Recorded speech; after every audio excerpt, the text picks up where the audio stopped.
अस्सलाम वालेकुम। क्या हाल है सबका? उम्मीद करती हूँ आप सब ठीक होंगे। ये कहानी है एक औरत की जिसको लड़कियों से बहुत प्यार था। चलो तो शुरू करते हैं। शाइस्ता बेगम का शुमार मलक के मंजे हुए चंद बिजनेस वूमन में होता था। उन्होंने ये मकाम साल हा साल की मेहनत और बिजनेस में यकसुई के बाद बनाया था, और कोई शक नहीं है कि उन्होंने शदीद अंतिक मेहनत की थी इस मकाम के लिए। और आज वो बहुत सी औरतों और मर्दों के लिए एक कारोबारी मॉडल की हैसियत रखती थी। काफ़ी अरसा एक बात गर्दिश करती रही कि शाइस्ता बेगम कुछ मुख्तलिफ थी बाकी औरतों से, मतलब कि वो कुछ औरतों में ज़रूरत से ज़्यादा इंटरेस्ट रखती थी और मशहूर था कि वो डॉक्टर है। लेकिन खैर, आज तक ये बात ही रही। न कभी शाइस्ता बेगम ने कभी किसी के साथ खुलने की कोशिश की, न किसी और की हिम्मत हुई कि ऐसी बात वो पूछ सकें। पता नहीं क्यों, लेकिन शाइस्ता बेगम के शख्सियत में कुछ था कि उनका लहजा काफ़ी हुक्मकाना था और अगला बंदा ज़्यादा देर उनके सामने टक न पाता था और जल्द ही उनकी शख्सियत से मरूब हो जाता था। शाइस्ता की एक दोस्त थी, लारीब, जो कि उसके बहुत ही करीब थी और हर दुख सक तन्हाई वीरानी की साथ थी और अक्सर ज़्यादातर शाइस्ता के साथ ही पाई जाती थी।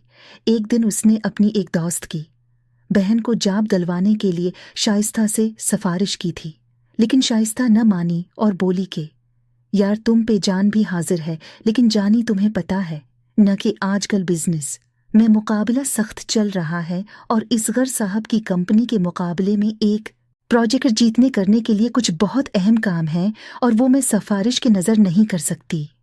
तुम तो समझती हो ना।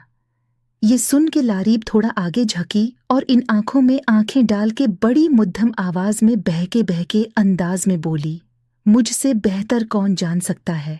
लारीब भी हंस के बोली, हाँ ना, तुमसे ही सीखा है। शाइस्ता बोली कि भेज देना उसे, लेकिन बता देना कि गलती की कोई गुंजाइश नहीं है। वैसे नाम किया बताया है तुमने? अरे बाबा, मैं तो बताना ही भूल गई। उसका होरीन नाम है और बहुत ही खुश शक्ल और नहायत अच्छी बच्ची है।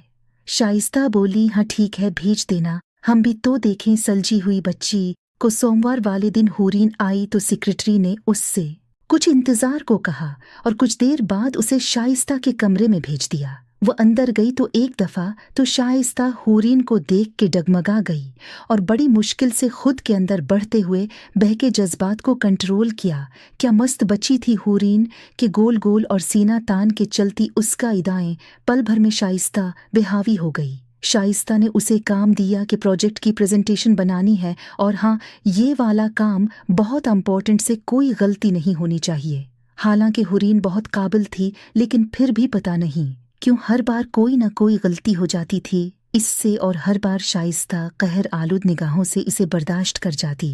लेकिन एक दिन तो हद ही हो गई और शाइस्ता का दिया गया इंतहाई अहम काम भूल गई। शाइस्ता इंतहाई गुस्से में थी और उसने बड़े आज़े से उसे अपने कमरे में बुलाया।